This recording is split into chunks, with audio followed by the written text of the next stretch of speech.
Former most dangerous and notorious Italian gang leader, Vince Focarelli, who has survived 6 attempts on his life, including one in which his son was killed, has changed his life, changed his name to Abdul Salam, embraced Islam, and became a Muslim. Vince Focarelli, who has opened a restaurant in Carrington Street, has revealed how he has got his life back on track. He is now feeding the homeless and donating to the needy. Abdul Salam was the reason that too many people convert to Islam, and he is the reason that his Muslim friends became more devout.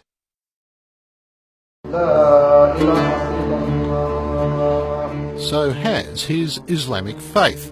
On Tuesday nights he feeds the homeless from the rear of the cafe that serves up all types of cuisine, from traditional Arabic to Italian and vegan. We cook pasta, we make soup, we give bottled water, blankets, socks, things like that. We make a package. We probably can't cater for the 6,000 homeless that there is in South Australia, Adelaide, but we do the best we can every week to provide a service for them. He also uses his notorious past to help guide troubled youth here and interstate with a simple message.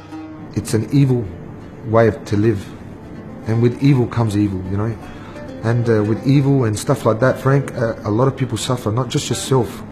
It's like a domino effect, you know. You have your wife, your kids, your mother, your father, you know, your friends. It's not just you, you know, and that's where the selfishness comes in. And he counsels those behind bars who, like him, took the wrong road, like Dan. There's a mate of mine, I'm very proud of him. His name is Dan. He took the name of Yusuf. I want to send Ramadan Karim to him and let him know that all the brothers out here, I've been hearing about him. They're very proud of him for his change. What advice would you have for any young person out there today that may be taking the wrong fork in the road? It's not worth it. There's no light at the end of the tunnel, Frank. There's no pot of gold at the end of the rainbow. That's just, in my eyes, is a myth. The days of guns, fast bikes, flashy clothes that mark the bloody life of gangster and bikey Vince Focarelli are, according to him, gone. Yes, even his name. What is it today? Imran Abdul Salam, which Abdul Salam means the slave servant of peace of Allah. La ilaha illallah. Although raised a Catholic in a traditional Italian migrant family, he's been a Muslim for 15 years, but admits losing his way from the righteous path he now strictly follows. I chose that life the way it was meant to be lived, you know. I didn't make any excuses. I did what I did. He hopped out of the back seat and then fired a number of shots into the car. Giovanni in the passenger seat was killed. It was the 6th attempt on Vincenzo's Now life. for the first time, Vince Focarelli opens up on his notorious criminal history. Look, Frank, the truth is that when you live that life and you enjoy living that life, the people around you that you're referring to and explaining, it didn't seem that way then. It felt normal. That, you know, that way of life was normality. Surviving 6 attempts to kill him. You've been a very lucky man. I've been a blessed man. Not a lucky man, a blessed man.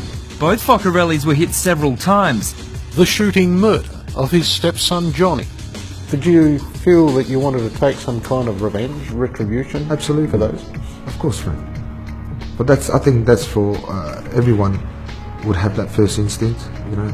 Comes to things like that, especially in that life, you're required. You know, it's like a requirement of it. And his redemption.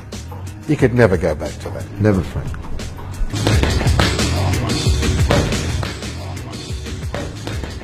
And says a combination of his Italian background and the Hollywood gangster mythology saw him take the wrong road. You know, I'm not embarrassed to admit it. It did, yeah. It influenced me in a big way.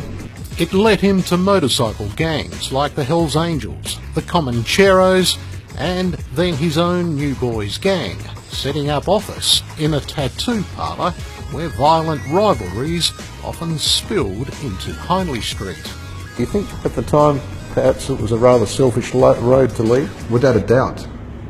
Anyone that lives that life, you know, I mean, it's up to between them and Allah to change, but that's not a life to live. You wouldn't, you know, I was educating and pretty much promoting that sort of lifestyle, recruiting, and you know, and I feel very silly, very ashamed. I have, to a degree, I don't think much of it because that was my journey. He won't talk about the gangs in any detail, nor why they wanted him dead. 2 Hells Angels associates blew themselves up trying to deliver a bomb to his home. Were you living in fear yourself after all that? Look, Frank, like I said, the best way I can answer that fear factor wasn't as great as it should have been, because then, you know, maybe the decisions would have been made a lot simpler. I was concerned about my family, and I had no time to be concerned about myself.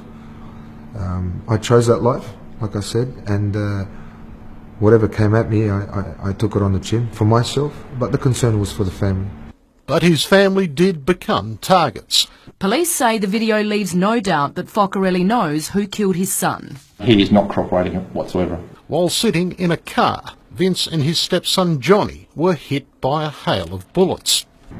Very sad, and very concerning that he wouldn't die, that I'll make it to the hospital.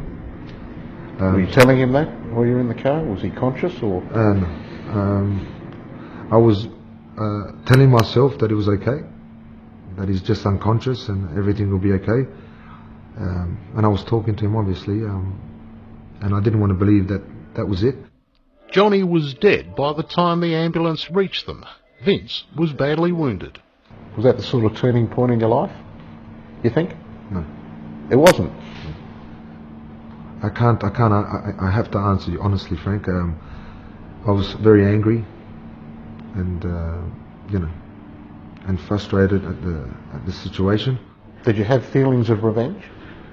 Yes. Absolutely. On his release from hospital, Vince was arrested. He wound up in solitary confinement in Yatla's G Division. It was to be his road to Damascus moment. I started reading the Quran, and a lot of things spoke to me in regards to my life. You know, you can't delay it, or you can't prolong death, but everything is written. Allah has written it. When I read this, I remember getting very emotional, Frank, and realizing then and then that no matter what, even whether I was a gangster or not gangster, you know, my son had to die that day. And the man that shot and killed Johnny, you have a sense of forgiveness for? Absolutely, Frank. I believe strongly in this religion, and it's because of this religion that I am able to forgive the man that has shot my son. It hasn't been an easy road for that, I can tell you, but I'm there. Do you walk down the street having to look over your shoulder? No, not at all, Frank. If anyone wants to harm me or anything like that, I mean, at the end of the day, that's their choice. I'm good. I'm free from everything. I'm enjoying my life. I don't feel scared, and that's not being arrogant. I'm strong with my faith, and I fear Allah. The ongoing legacy of Vince Focarelli's story shows the power of Islam that managed to change him from being a gang leader to an excellent example of a truthful, generous, and an honest man. May God protect him, guide him, and strengthen his faith.